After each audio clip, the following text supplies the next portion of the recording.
इनके नन्हे नन्हे हाथ, इनके नन्हे नन्हे पाँव, नन्हे नन्हे हाथ, इनके नन्हे नन्हे पाँव, इनके छोटे छोटे हाथ, इनके छोटे छोटे पाँव, इनके छोटे छोटे हाथ, इनके छोटे छोटे पाँव। मृगछाला बगल में दबाए, मृगछाला बगल में दबाए, उगला वाली को चलने आए, बलिवन का भेष बनाए, बलि राजा को चलने आए।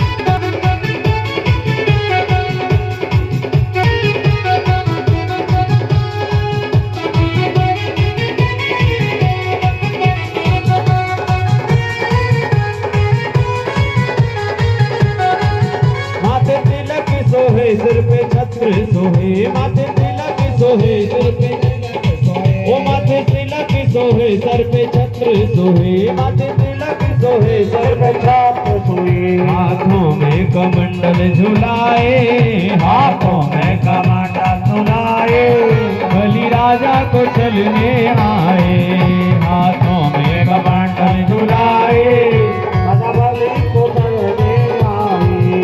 प्रभु वामन का भेष बनाए, राजा बलि को चलने, प्रभु वामन का भेष बनाए, राजा बलि को चलने आए। ओ राजा बलि को चलने आए, राजा बलि को चलने आए, राजा बलि को चलने आए, राजा बलि को चलने आए। प्रभु वामन का भेष बनाए, प्रभु वामन का भेष बनाए, ओ राजा बलि को चलने आए, प्रभु वामन का भेष बनाए, राजा बलि को चलने आए।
चरणों में प्रणाम सुहाए, चरणों में प्रणाम सुहाए, चरणों में प्रणाम सुहाए, चरणों में प्रणाम सुहाए।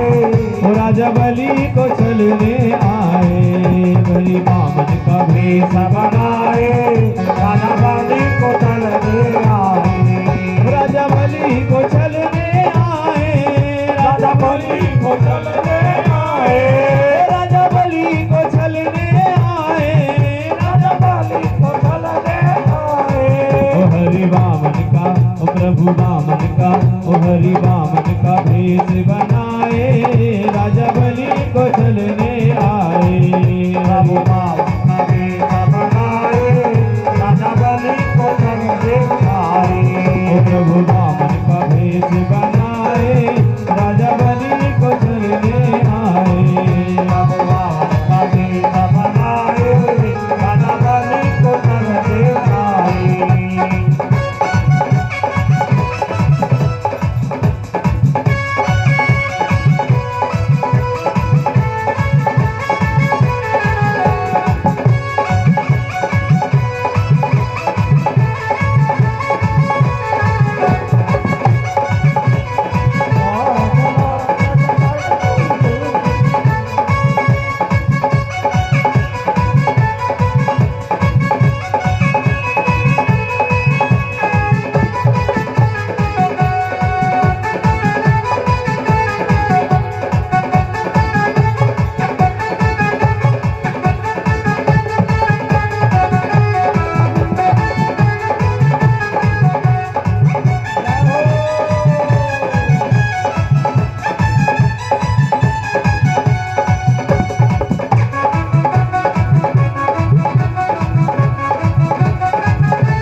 बलि को चलने आए, ओ राजा बलि को चलने आए।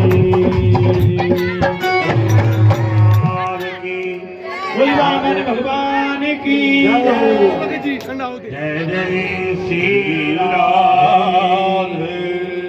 सभी भक्तगण अपने स्थान पे जाके बैठ जाएंगे आराम से, और जिस किसी ने पूजन नहीं किया है पूजन करके आराम से अपने स्थान पे बैठ जाएंगे।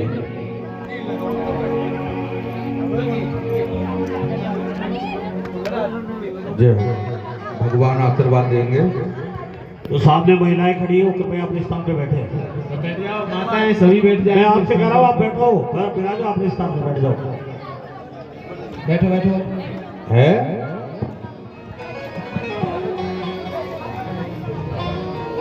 बोले वामन भगवान की जय हो, भक्त वत्सल भगवान की श्रीमद् भागवत महापुराण की जय।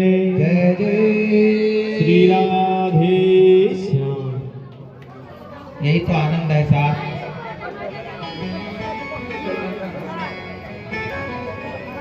बैठ जाएंगे। मैं बैठने के लिए आपसे बोल रहा हूँ, ये महिलाएं करीब बैठ जाइए। अब शांति से है ना, बात नहीं करेंगे। एक बार जयकारा लगाएंगे। बोले वामन भगवान की जय जय श्री राम। ये बहन बेटियां हैं साहब, और बहन बेटियों के बिना ना कोई भी काम अधूरा रह जाता है, नहीं होता है। इन बहनों को छुट्टी मिली है 7 दिनों की। इनको 7 दिनों की छुट्टी मिली है, तो इसीलिए मिली है महाराज। तो ये भी अपने मायके में आकर के आनंद तो लूटेगी। ऐसा इनका आनंद है। 7 दिन की अपने ससुराल में छुट्टी देकर आ गई कि ठीक है चिंटू के पापा अपना ध्यान रखना, मैं जा रही हूँ अपनी मायके। करके यहाँ आ गई ये सब। तो ये इनकी मस्ती है साहब, इनका आनंद है, इनका प्रेम है। ये कोई शादी हो, ब्याह हो, आए, ये कथा उत्सव है। इन बहन बेटियों को यही तो टाइम मिलता है। शादी के अंदर तो फिर भी चलो ठीक है, 2-3 दिन के लिए बेचारी आती है, लेकिन देखो भगवान ने कैसा संयोग बनाया है कि भागवत जी 7 दिन के तो 7 दिन की छुट्टी करके ही आ गई। ऐसा अब आवाज नहीं करेंगे, आप सभी शांति से सुनेंगे।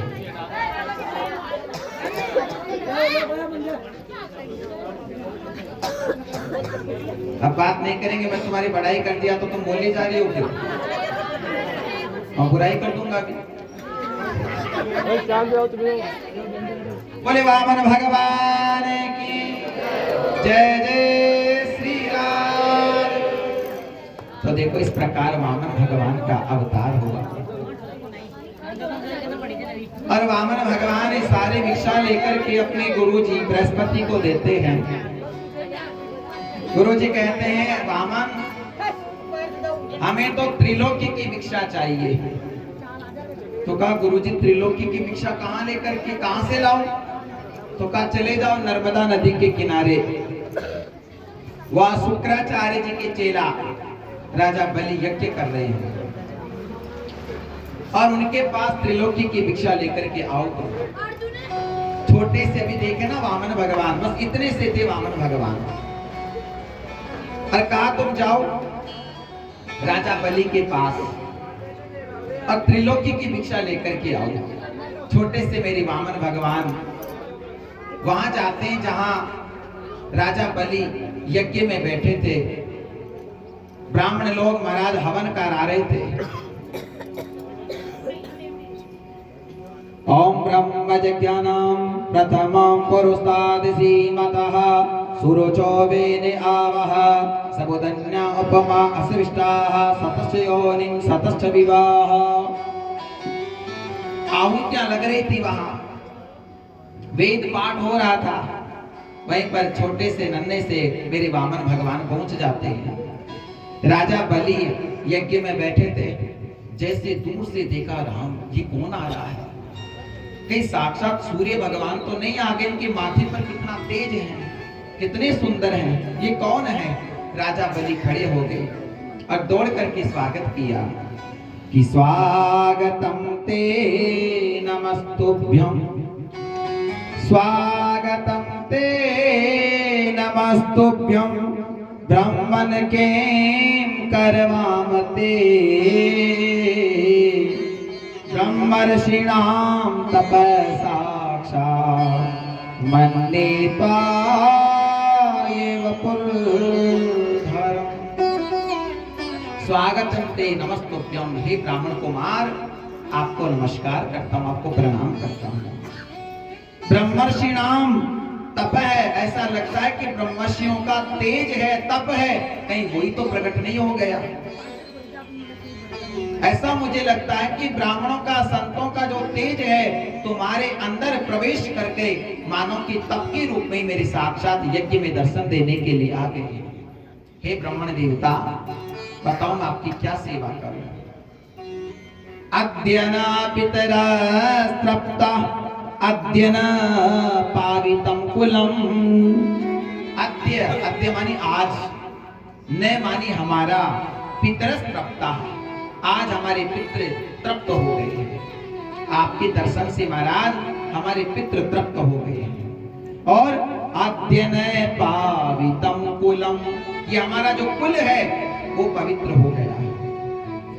और अद्य सृष्टा क्रतुरयम्, क्रतु कहते यज्ञ को, और आज हमारा ये यज्ञ भी सफल हो गया है। महाराज बताइए मैं आपकी क्या सेवा करूं? मैं आपको कुछ देना चाहता हूं, बताओ क्या दूं? यद यद वटो वांछसि तत्प्रतीक्षमे, यद यद वांछसि, जो जो तुम मांगोगे मैं तुम्हें उसी समय दे दूंगा। तत्प्रतीक्षा, मांगिए मैं देने के लिए तैयार हूं। क्या क्या दे सकता हूं? गाम कांचनम गुणवद धाम अमृष्टम, आप कहो तो मैं गायें दे दूं आपको। कांचनम, सोना चांदी दे दूं। मृद धाम, कोई धाम मांग लीजिए आप मेरे से, वो धाम दे दूंगा आपको। और विप्र कन्या, अगर आप विवाह करना चाहते हो ना तो किसी छोटी सी कन्या के, ब्राह्मण कन्या के साथ तुम्हारा विवाह करा दूं। इन्होंने कहा एक बात बताओ राजन, अगर तुम हमारा विवाह कराओगी, हमारा विवाह हो जाएगा तो बच्चे भी होंगे? तो कहा महाराज अगर गृहस्थी में रहोगे तो बच्चे भी होंगे।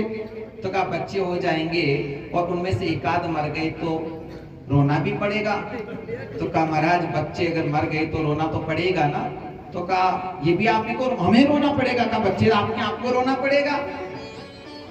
तो कहा भैया ऐसा विवाह किस काम का कि रोना ही पड़े? जब तक विवाह नहीं होता है ना बच्चा, वो लड़का सोचता है कि मेरा विवाह पता नहीं कब होगा।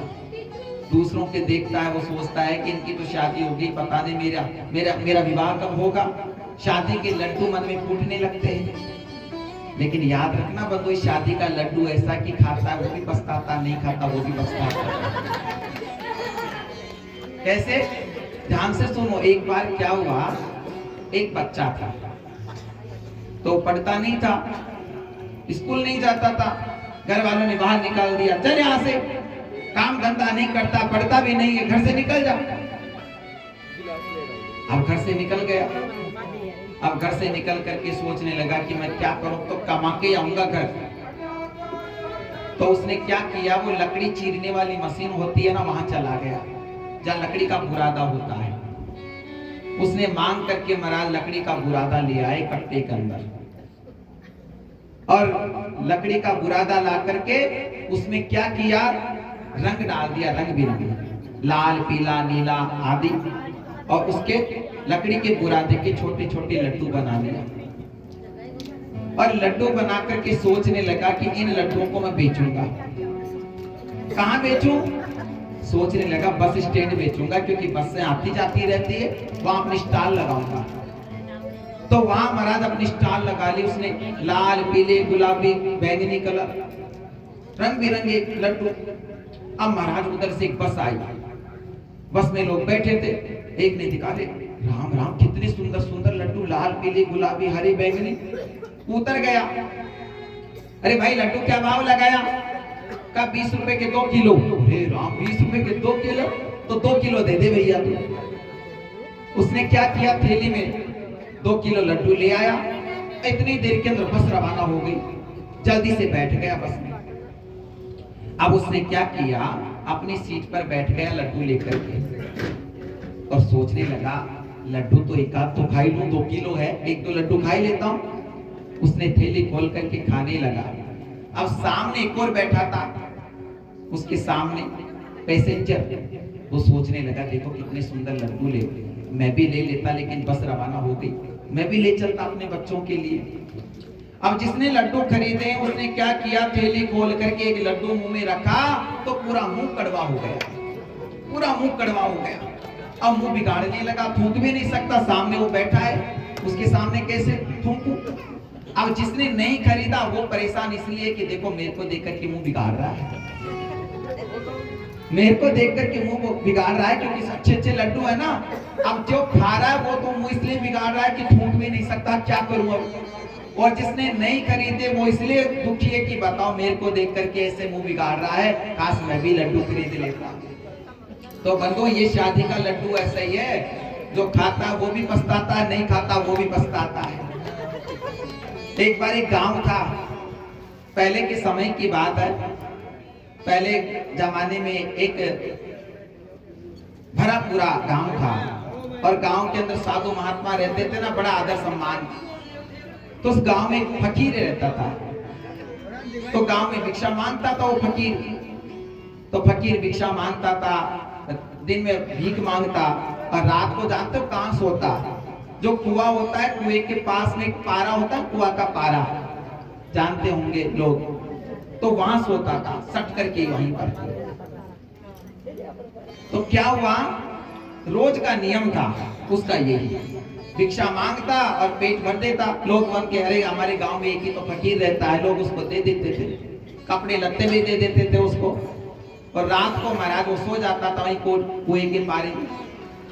एक दिन क्या हुआ, वो सो रहा था और वहां से एक बारात निकली, बैंड बाजे बज रहे थे, लोग चमकीले चमकीले कपड़े पहन रखे थे, लोग नाच रहे थे, गा रहे थे, दूल्हा घोड़ी पर बैठा था, सब नाच रहे थे।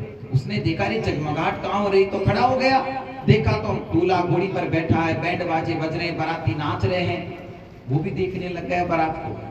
वो सोचने लगा कि खास मैं फकीर नहीं होता ना तो देखो मैं भी घोड़ी पर बैठता, मेरे भी बैंड बाजे बजते हैं, बाराती नाचते, और मेरी भी शादी होती, मेरी भी पत्नी आती, मेरे भी बच्चे होते।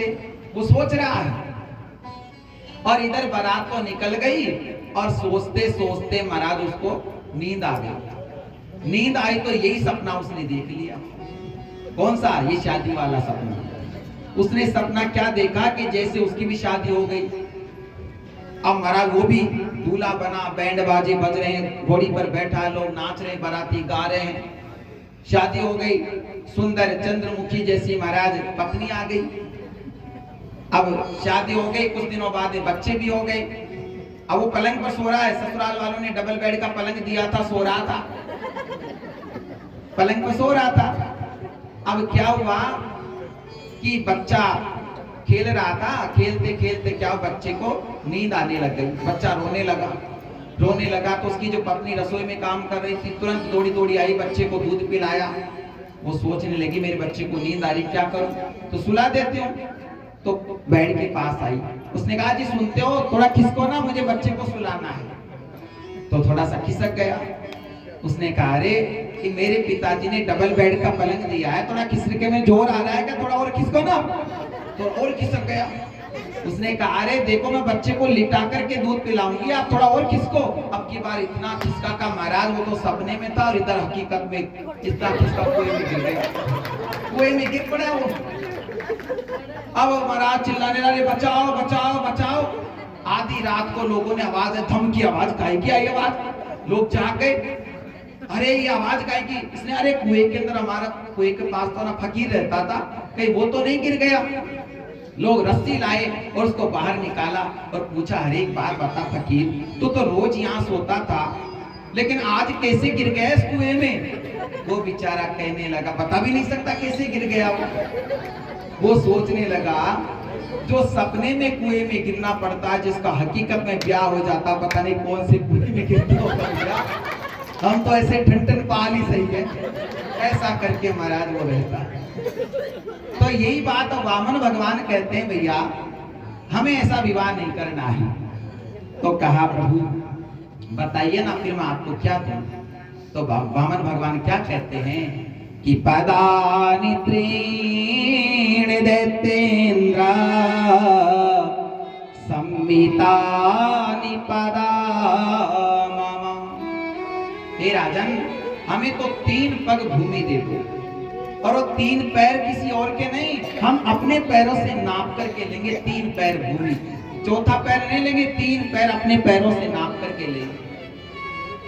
राजा बलि को हंसी आ गई और कहने लगे, अहो ब्राह्मण दायादा वाचस्ते व्रत सम्मता। अरे वामन, तुम्हारी बुद्धि भी वामन है, ये क्या बचकानी बातें कर रहे हो तुम? 3 पग भूमि, वो भी अपने पैरों से। अरे महाराज, छोटे छोटे आपके हाथ पैर हैं, और 3 पैरों में तो आपका 1.5 फुट का आसन भी नहीं लगेगा।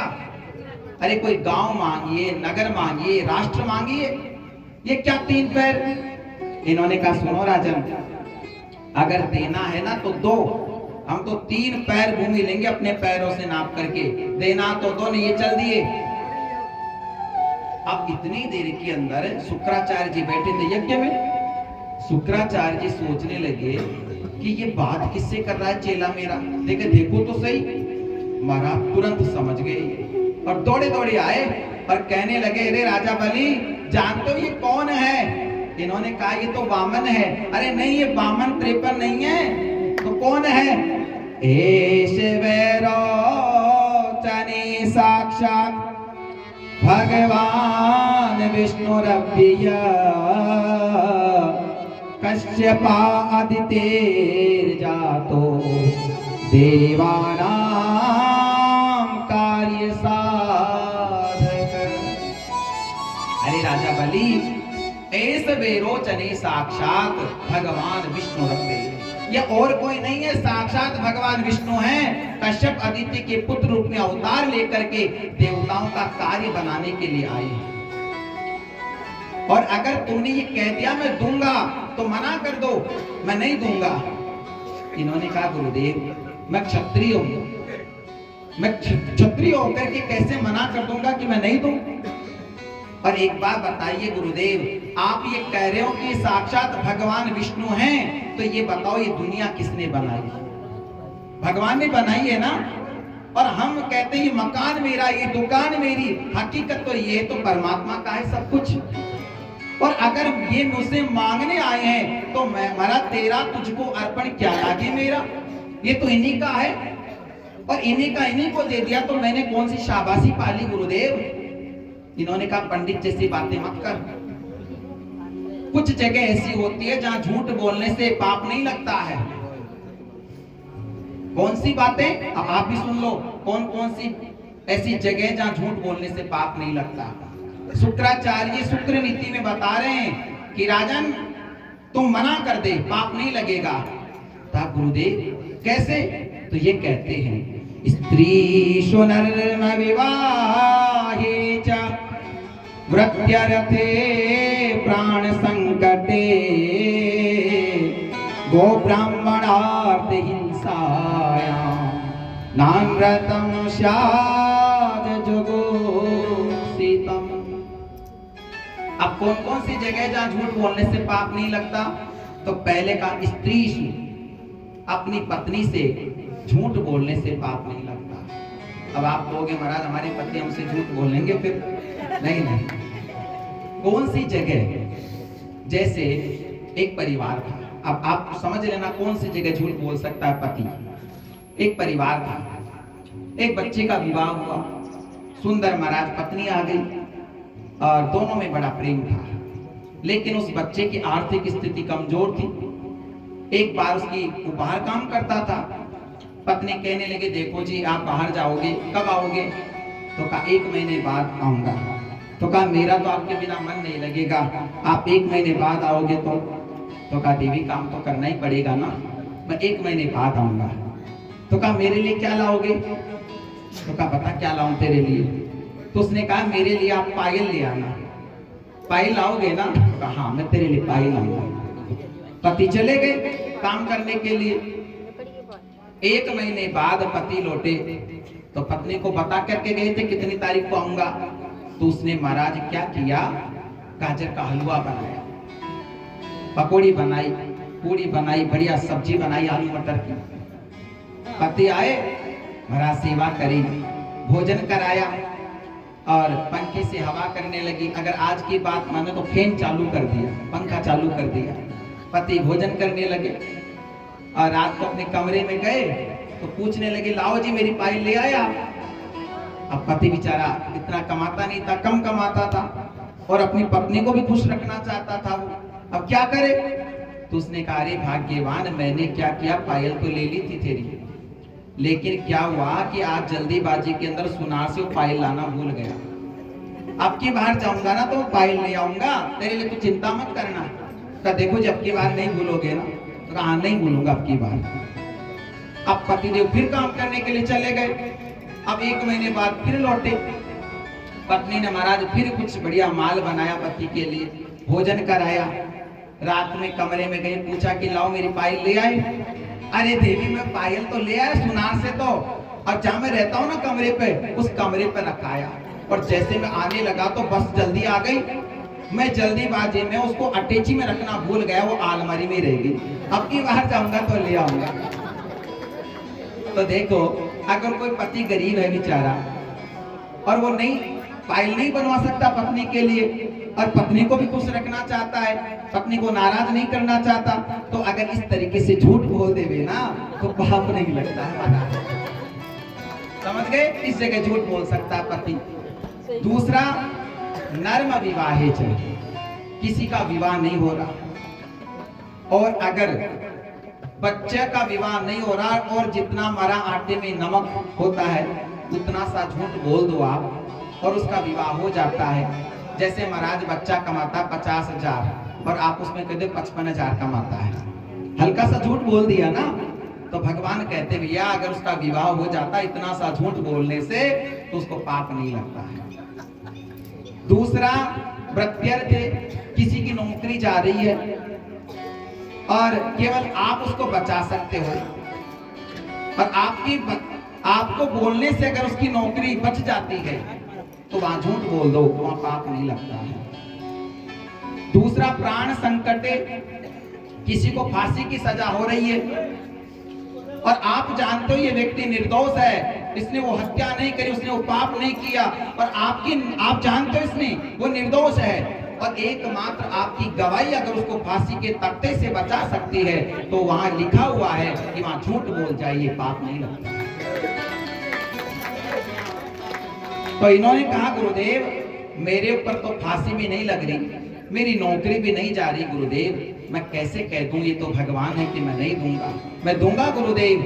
तो महाराज गुरुजी को इतना गुस्सा आ गया कि कह दिया जाओ मैं तुम्हें श्राप देता हूं, तुम स्त्रीहीन हो जाओ, भ्रष्यते स्त्रियः। अब इतनी देर के अंदर गुरुजी तो चले गए और भगवान कहने लगे राजा बलि दान करना तो करो, नहीं हम जाते हैं अभी, हम चले जाएंगे अभी। कहा नहीं नहीं प्रभु अभी करते। अपनी पत्नी को बुलाया, राजा बलि की पत्नी का नाम था विंध्यावली, रामझारा पानी का लेकर के आई, राम सागर जल से पूर्ण करके भगवान कहने लगे भैया संकल्प करो राजा बलि। इन्होंने कहा संकल्पेन विनाराधन यत्किंचित कुरुते नरः फलस्त्यल्पकम तस्यार्थ क्षयं भवेत्। बिना संकल्प के कोई वस्तु लेते हैं तो उसका फल ना तो यजमान को प्राप्त होता है ना उनको। तभी तो जैसे कोई भी कार्य करते हैं, पंडित लोग पूजा कराते हैं ना, तो क्या करते हैं, संकल्प करते हैं। संकल्प में देश काल का वर्णन होता है, समय का वर्णन होता है, कौन से समय में आप कर रहे हो, कौन से तिथि में कर रहे हो, कितने दिनों के लिए कर रहे हो, क्यों कर रहे हो, किस फल के लिए कर रहे हो इत्यादि का बोला जाता है, अपना गोत्र बोला जाता है, अपना नाम बोला जाता है, फिर संकल्प छोड़ा जाता है। तो राजा बलि को कहने लगे भगवान कि भैया संकल्प करो। इतनी देर के अंदर क्या हो, शुक्राचार्य जी वहां भी रुके नहीं, पानी के रामचारे के टोटी में आकर के घुस गए। कौन? शुक्राचार्य जी। अब जैसे ही संकल्प करे उसमें जल डाले तो क्या हुआ, जल बाहर नहीं निकले। भगवान कहने लगे राजा बलि क्या हो, कहने लगे महाराज रामचारा तो नहीं आई है, पता नहीं जल क्यों नहीं आ रहा है। भगवान ने कहा लाओ मुझे दो। और भगवान ने क्या किया, रामचारा लेकर के उसकी टोटी में छेद जो था ना उसमें कुसा डाल दिया और उस रामचारे के टोटे में बैठे थे शुक्राचार्य जी और उनकी एक आंख सूरदास हो गई महाराज, एक आंख फूट गई। मानो भगवान ऐसा क्यों किया, भगवान ऐसा कहना चाहते हैं रे शुक्राचार्य जी तुम्हारी आंखें दो हैं, एक ज्ञान की आंख है और एक वैराग्य की आंख है। तुम्हारी ज्ञान की जो आंख है तो बड़ी जोर की है क्योंकि आपने पहचान लिया, आपने मुझे पहचान लिया, ऐसे वेरोचने साक्षात भगवान विष्णु ये भगवान विष्णु है। लेकिन दूसरी जो वैराग्य की आंख है ना वो थोड़ी कमजोर है, इसीलिए भगवान ने महाराज उस आंख में छेद कर दिया। इसका मतलब क्या है कि अगर कोई यजमान किसी ब्राह्मण को दक्षिणा दे रहा है, कोई यजमान ब्राह्मण को 2100 रुपए दे रहा है और कोई बीच में आकर अरे 2100 रुपए का क्या करोगे, 1100 रुपए दे दो तुम, क्या किया इन्होंने।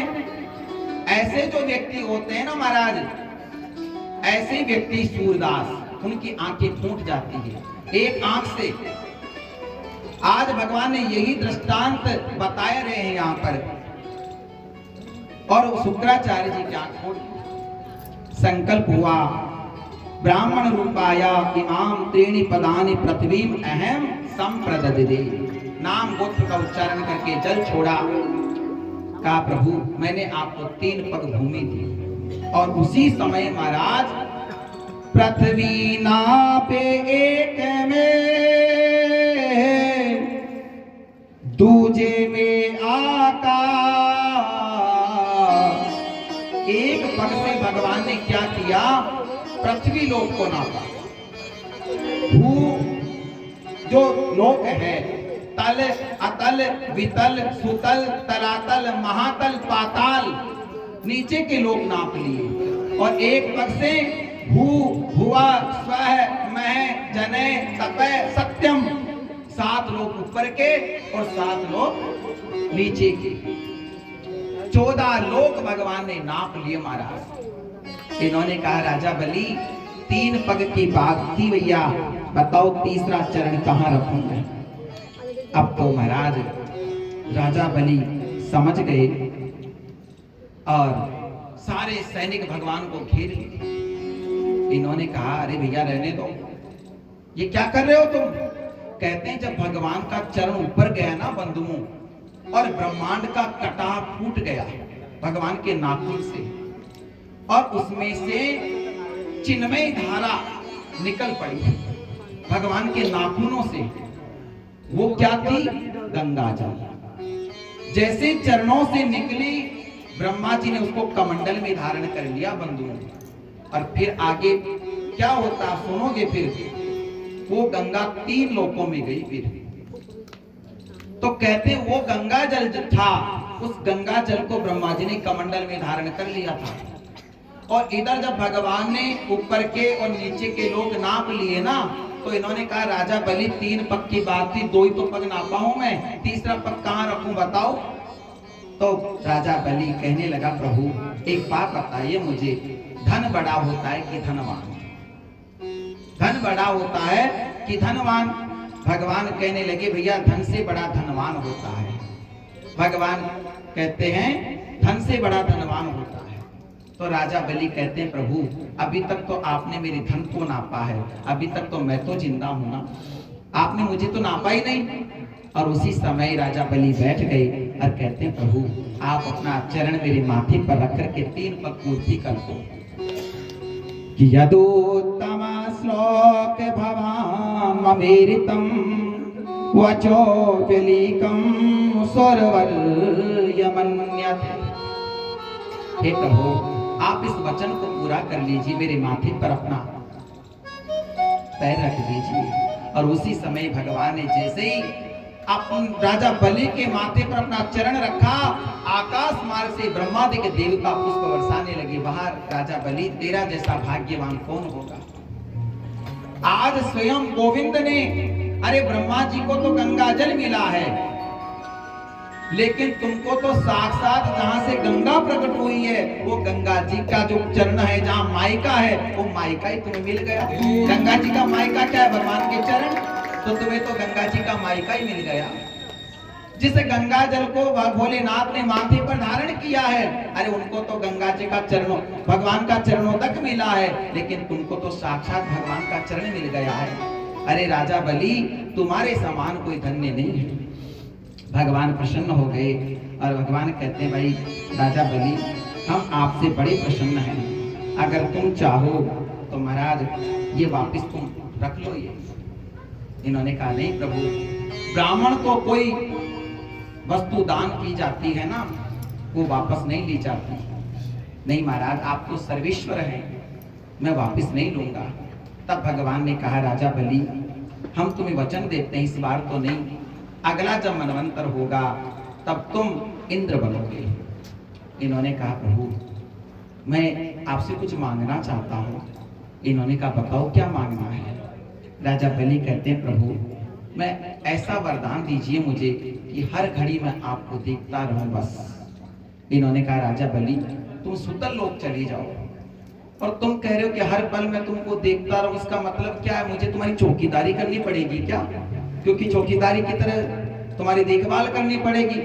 तो कहा, हाँ प्रभु, मैं ऐसा नहीं कहता, मैं तो आपको ये कहना चाहता हूँ कि मेरी आंखें हर पल आपको निहारती रहे। भगवान ने कहा, तथास्तु। उसको सुतल लोक में भेज दिया राजा बलि को, और आज कहते हैं बंधु, मेरे गोविंद स्वयं उनके चौकीदार बन गए। इनके राजा बलि के पहरा देने लगे, और इधर वैकुंठ लोक सूना हो गया। माता लक्ष्मी परेशान हो गई। माता लक्ष्मी सोचने लगी, मेरे प्रभु अभी तक नहीं आए। एक दिन नारद जी आ गए। पहले के समय में टेलीफोन नहीं होता था, लेकिन नारद जी टेलीफोन का काम करते थे, इधर उधर की बात उधर कह देते थे। तो नारद जी आ गए, तो लक्ष्मी जी ने कहा, ए नारद जी इधर आओ। तो कहा, क्या हुआ? आपने मेरी स्वामी को देखा? मेरी स्वामी कहाँ है? इन्होंने कहा, अरे माता जी, अब वो नहीं आएंगे। अब कहा, क्यों? उनकी तो नौकरी लग गई है, और ऐसी वैसी नौकरी नहीं लगी है, परमानेंट। संडे की छुट्टी नहीं रहती वहां पर, ना कोई मरा शीतकालीन ना ग्रीष्मकाल अवकाश होता है, कुछ नहीं। हर पल 24 घंटे नौकरी करते हैं वो। कहाँ नौकरी मिल गई? किसकी नौकरी मिल गई? कहा, राजा बलि की नौकरी मिल गई। काहे की? होम गार्ड की। गार्ड बन गए हैं वो, चौकीदार बन गए हैं। अच्छा, तो वो, अरे बता तो सही मुझे नारद जी, तो मैं अपने पति को कैसे प्राप्त करूं? तो कहा, माता जी, प्रभु तो आएंगे नहीं। हाँ, एक उपाय कर सकती हो तुम। कहा, क्या? सावन का महीना आ रहा है, और तुम राजा बलि की बहन बन जाओ। जब राखी बांधोगी तो राजा बलि पूछेंगे क्या चाहिए, तो तुम बदले में अपने पति को मांग लेना। अरे नारद जी, बड़ी जोर की याद दिलाई, ऐसा ही करूंगा। सावन का महीना आया, सुंदर साड़ी पहनी लक्ष्मी जी ने, सुंदर श्रृंगार किया, पूजा का थाल लिया, रक्षा सूत्र लिया है, और महाराज पहुंच गई सुतल लोक। राजा बलि के द्वार पर राजा बलि ने पूछा, देवी तुम कौन हो? तो कहने लगी, महाराज मेरे कोई भाई नहीं है, क्या आप मेरे भाई बन सकते हो? राजा बलि कहने लगा, देवी मैं तो संसार की प्रत्येक कन्या को अपनी बहन मानता हूं, लो आओ मेरे रक्षा सूत्र बांध दो। तो कहते, तिलक किया लक्ष्मी जी ने, और अक्षत लगाया, और रक्षा सूत्र बांध दिया कलाई पे, माथे पर हाथ रख दिया राजा बलि ने, और कहने लगे, बहन बता तुझे क्या चाहिए? तू कहेगी वो सब मैं देने के लिए तैयार हूं, क्या चाहिए? लक्ष्मी जी क्या कहती है, भैया ना मन में कछु वासना, अरे और धन की भरमार, ना मन में कछु वासना और धन की भरमार,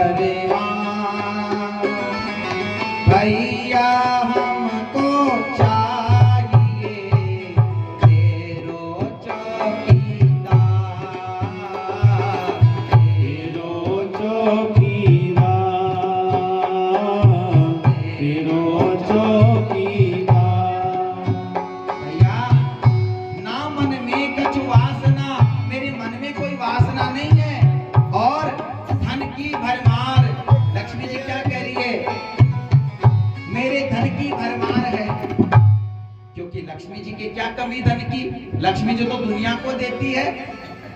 कहते भैया मेरे क्या है, धन की भरमार है, तो क्या चाहिए भैया, हमको चाहिए तेरा चौकीदार,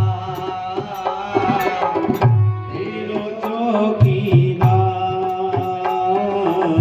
तेरो चौकीदार। राजा बलि सोचने लगे, हो सकता है मेरी बहन बहुत अमीर है, धनवान है मेरी बहन, शायद इसके धन की रक्षा करने वाला चौकीदार इसको चाहिए। तो कहा ठीक है बहन, जितने बाहर के चौकीदार है ना वो सब तुझे दिए।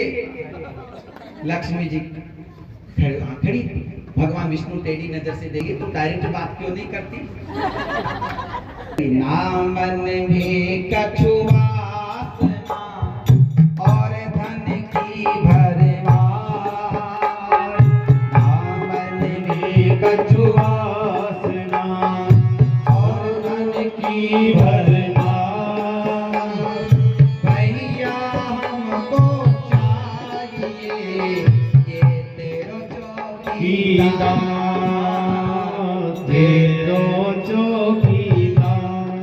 अब वो क्लियर कह दिया भैया बाहर के चौकीदार नहीं चाहिए। तो कहा क्यों, कौन, कहा भैया भैया हमको चाहिए ये तेरो चौकीदार, तेरो चौकीदार, तेरो चौकीदार। मुझे और कोई चौकीदार नहीं चाहिए, मुझे तो स्पेशल ये चौकीदार चाहिए। भगवान विष्णु की तरफ देखा राजा बलि ने, तो भगवान विष्णु ने नीची गर्दन कर ली कि पहचान तो नहीं जाए कि लक्ष्मी इनकी पत्नी है। लक्ष्मी जी की तरफ देखा तो लक्ष्मी जी ने नीची गर्दन कर ली। राजा बलि कहा हाँ मैं पहचान गया, पहचान गया तुमको, तुम कौन हो। पर कोई बात नहीं बहन, तुमने रक्षा सूत्र बांधा है, जाओ तुम्हारे पति को आजाद किया। तब महाराज भगवान विष्णु को लाए। ऐसा ऐसा महाराज ये है चरित्र। तो इसका मतलब क्या है, देना भी कठिन है तो लेना भी कठिन है। आज भगवान ने मांग लिया तो बताओ भगवान भी बंद गए थे ना। बंधुओं हम सबको ध्यान रखना चाहिए, अगर हम किसी को कोई वस्तु दान कर रहे हैं ना, तो पहले उस व्यक्ति के बारे में सोचना चाहिए कि व्यक्ति कौन है। कहीं आपके द्वार पर कोई आ गया और आपसे भिक्षा मांग रहा है और आपको उसको 100 रुपए दे दे और वह दाम ठेके पे जाकर के बोतल खरीद लेवे, तो याद रखना उसका आपको भी मिलता है उसका दाम। जिस व्यक्ति को आप वस्तु का या कुछ दान कर रहे हो, पहले उसके बारे में देख लेना चाहिए कि जो हमारे द्वार पर आया है वो व्यक्ति कौन है। आजकल क्या हो रहा है, यही हो रहा है, मांगने के लिए आ जाते हैं, महाराज दारू की बोतल खरीद लेते हैं। आजकल ऐसा चल रहा है, छोटे छोटे बच्चों को लोग हरण कर लेते हैं, अपहरण कर लेते हैं, उनके हाथ पैर काट देते हैं और उनको भिक्षा मंगवाते हैं। और भिक्षा के जो पैसे उन बच्चों को नहीं दिए जाते हैं, वो भिक्षा के पैसे महाराज उन लोगों को मिलते हैं। इसलिए याद रखना, ध्यान रखना चाहिए, जिस व्यक्ति को हम दान कर रहे हैं उस व्यक्ति का चरित्र कैसा है, उस व्यक्ति का खानदान कैसा है, जिसको हम दान करने जा रहे हैं। व्यक्ति को सच्चरित्र व्यक्ति को दान करना चाहिए। बंधुओं दान की बड़ी महिमा है शास्त्रों में, हमें समझना चाहिए। ये भगवान ने जो धन दिया है ना हमको, ये महाराज दान ही देने के लिए मिला हमको, ये रखने के लिए नहीं मिला है। जैसे एक बात बताओ, आपने भोजन किया और भोजन ने क्या, जैसे पेट में गया और पाचन क्रिया अगर आपकी ठीक से काम नहीं कर रही, पेट में रह गया भोजन, तो क्या होगा, कब्जी हो जाएगी, गैस्ट्रिक प्रॉब्लम हो जाएगी ना आपको। पास नहीं हो पाया भोजन, पास नहीं हो पा रहा है, अंदर पेट में रह गया, इससे के चलते महाराज हार्ट अटैक आ जाता है, माथे की नस फट सकती है, वो बाहर नहीं निकलेगा। उसी प्रकार भगवान ने हमको ये धन दिया है, हम इकट्ठा करते जाएंगे, इकट्ठा करते जाएंगे, दान नहीं करेंगे तो फिर क्या होगा, ये रोग बन जाएगा, आपके शरीर में रोग हो जाएगा, आपको अनेक प्रकार की शोक पैदा हो जाएंगे और शोक ही आपके जीवन में अधर्म प्रकट कर देगा और आप उसके चलते अधर्म के रास्ते पर चले जाओगे। बंधुओं याद रखना, जो लक्ष्मी होती है ना, लक्ष्मी के 2 वाहन है। कितने वाहन है लक्ष्मी के? 2 वाहन है। जब आप भगवान की पूजा करते हो तो भगवान के साथ लक्ष्मी आती है। किस पे बैठ करके? गरुड़ पर बैठ करके। जब भगवान की आप पूजा करते हो तो लक्ष्मी आपके साथ आती है, क्योंकि अकेले लक्ष्मी को पूजोगे तो महाराज फिर गड़बड़ हो जाएगी। अगर आप भगवान की पूजा करते हो तो भगवान किसके साथ आते हैं? लक्ष्मी के साथ। और भगवान का वाहन क्या है? गरुड़। गरुड़ ज्ञान का प्रतीक है। आपको बताऊंगा कभी इन वाहनों के बारे में, इनका वाहन क्यों है। गणेश जी का वाहन चूहा क्यों है, कार्तिकेय का वाहन मोर क्यों है, इन वाहनों के मायने हैं। तो कहते हैं कि अगर आप भगवान विष्णु की पूजा करते हो तो लक्ष्मी गरुड़ पर बैठ करके आती है, जो आपको ज्ञान प्रदान करती है। लेकिन अगर आप अकेली लक्ष्मी की पूजा करते हो तो अकेली लक्ष्मी किस पे बैठ के आती है? उल्लू पर। अगर आप अकेली लक्ष्मी की पूजा करोगे तो आप उल्लू बना करके चली जाएगी, आपको पता ही नहीं चलेगा। वो लक्ष्मी, अकेली लक्ष्मी की पूजा करोगे तो आपको उल्लू बना देगी। लेकिन आजकल लक्ष्मी कहाँ रह गई है? महाराज दौलत हो गई है। दौलत किसको कहते हैं? ये दौलत आती है तब भी लात मार के आती है महाराज, तुरंत छाती तन जाती है। और मेरा जैसा कोई अमीर नहीं महाराज, फिर तो बोल चाल ही तेवर बदल जाते हैं उसके। हमारा जैसा नहीं महाराज, 5 गाड़ियां हमारे पास, वहां भी मकान हमारा, वहां भी मकान है। क्योंकि वो आती है तो छाती पर लात देती है ना, तो सीधी तान हो जाता है। और जब वही पीछे से लात मारती है ना, फिर दोबारा जाते समय तो महाराज गर्दन झुक जाए। अरे महाराज कुछ नहीं है, पहले हमारे भी कभी ऐसा हुआ करता था। याद रखना, वो लक्ष्मी नहीं है, वो दौलत है। दौलत का मतलब 2 लात। लक्ष्मी नहीं है, फिर आती है तब भी लात मारती है, जाती है तब भी लात मारती है, इसीलिए इसका नाम दौलत पड़ा है। इसलिए इस लक्ष्मी का सदुपयोग करना चाहिए। भगवान ने हमको लेने के लिए, देने के लिए दिया है। जो भगवान ने हमको दिया है ना, ऊपर वाले ने, वो देने के लिए दिया है। जैसे महाराज एक बार एक सेठ जी थे, बहुत कंजूस थे, बहुत कंजूस थे। इतने कंजूस थे कि किसी कथा में 1 रुपया नहीं चढ़ाते थे, मंदिर में 1 रुपया नहीं चढ़ाते थे, इतने कंजूस। तो सारे गांव वाले उनको कंजूस सेठ कहते थे। अब महाराज उनकी पत्नी सेठानी बढ़िया थी। सेठानी कहने लगे, देखो जी आपको सारे गांव बुरा भला कहता, मुझे अच्छा नहीं लगता है, आप कुछ दान किया करो। इन्होंने कहा, अरे तुझे क्या मालूम, ये पंडे लोग ये पैसा खुद रख लेते हैं, ये किसको मंदिर में ठाकुर जी तोड़ी लेते हैं, इन पैसों को पंडित रखते हैं ये। अब महाराज एक दिन जब सब लोग उनको बुरा भला कहने लगे ना, तो सोचने लगा भैया 1 रुपया दान कर ही देता हूँ। बहुत लोग पीछे पड़ गए, क्या करो। तो महाराज अपनी तिजोरी में ताला लगा था, खोला और 1 रुपया निकाला कि 10 रुपए तो दान नहीं करूंगा मैं, तो 1 रुपया करूंगा। तो 1 रुपया निकाल लिया उसने और 1 रुपया लेकर के सोचने लगा, मंगलवार है, बालाजी के मंदिर चलता हूँ। बालाजी के मंदिर में गया तो लोगों की भीड़ लगी थी। उसने महाराज 1 रुपया अपनी मुट्ठी में रख लिया, भीड़ लगी थी वहां। अब फिर उस मुट्ठी को खोल करके कहता, देख भाई सिक्का, मैंने तेरी बहुत सेवा करी है, इतने दिनों तक तुझे अंदर रखा, किसी की नजर नहीं लगने दी मुझे, मैंने तेरे आज तक किसी को देखने नहीं दिया तुझे, लेकिन आज लोगों की देख नजर लग गई और तुझे मेरे हाथ से छूट के जाने वाला है। मैं तुझे छोड़ना नहीं चाहता, पर क्या करूं, ये लोग पीछे पड़ जाते हैं। फिर मुट्ठी बंद कर दे, फिर खोल करके देखता है, भैया आज तो तू चला जाएगा मुझे छोड़ करके, मैं भी तेरे बिना नहीं रह सकूंगा। फिर महाराज मुट्ठी बंद कर ले। ऐसा करते करते बहुत देर बाद में सेठ जी का नंबर आया, और सेठ जी ने जैसे महाराज मुट्ठी खोली और चढ़ाने लगे, तो बहुत देर तक मुट्ठी बंद रहती तो पसीना आ जाते हैं ना। सेठ जी ने मुट्ठी खोली तो पसीना आ गया। अरे तू भी रो रहा है, मैं तुझे दान नहीं करूंगा, रोए मत, और तुरंत महाराज जेब में रख लिया। अब बताओ, ऐसे ऐसे लोग होते हैं जो कभी दान नहीं करते हैं। याद रखना बंधुओं, आप 1 रुपया भी दान करते हो किसी मंदिर में, आपका वो 100 रुपया होता है, क्योंकि उसका दशांश जुड़ता जाता है। बंधुओं, जो भगवान ने हमको दिया है ना, वो देने के लिए दिया है। एक बार एक ट्रेन थी, बहुत से लोग यात्रा कर रहे थे उसमें, तो एक फकीर आया, अरे भगवान के नाम पर 10 रुपए दे दो, 20 रुपए दे दो, तुम्हारे घर आबाद रहेंगे। तो ट्रेन के अंदर बैठे लोगों ने कोई 2 रुपए आपको, 10 रुपए आपको, 20 रुपए आपको, 50 रुपए दे रहे थे।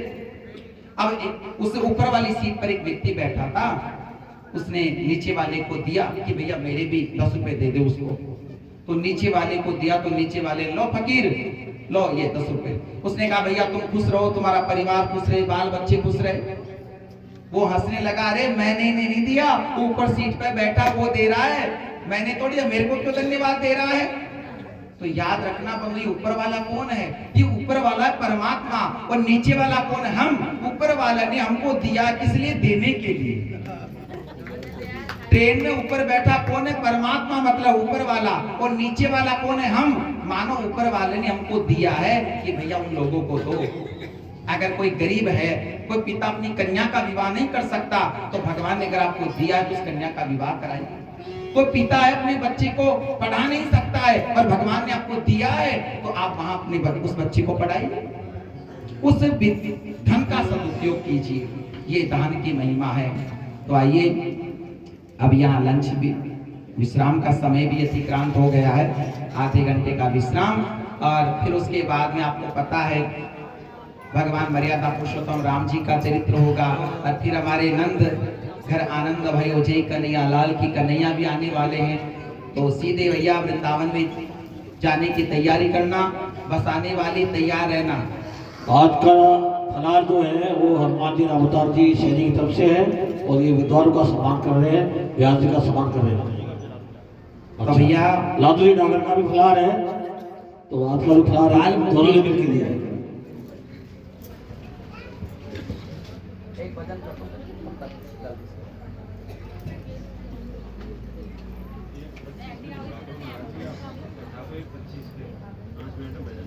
बाकी नौकरी पक्की है, बाकी छुट्टी की भगवान बोलो काम से ठीक है, कौन बोलना के बाकी। हाँ, बाल भोग की तैयारी भी करो। बोले श्री वृंदावन बिहारी लाल की जय। जय श्री राम।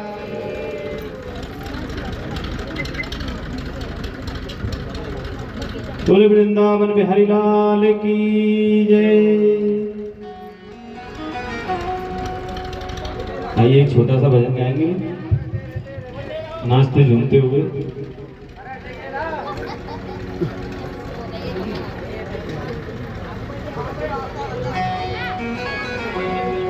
मोहन से दिल क्यों लगाया है, ये मैं जानूं या तू जाने।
दिल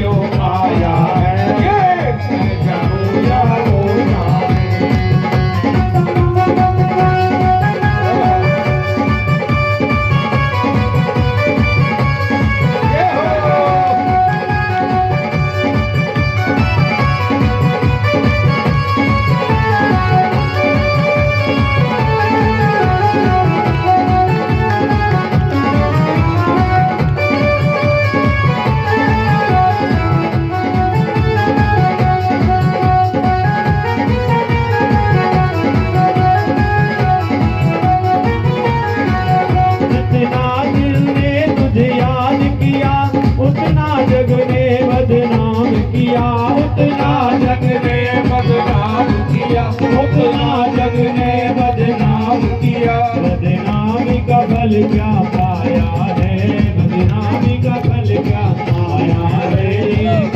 जानू या वो जाने मोहन से दिल चुराया है, मैं जानू या वो जाने।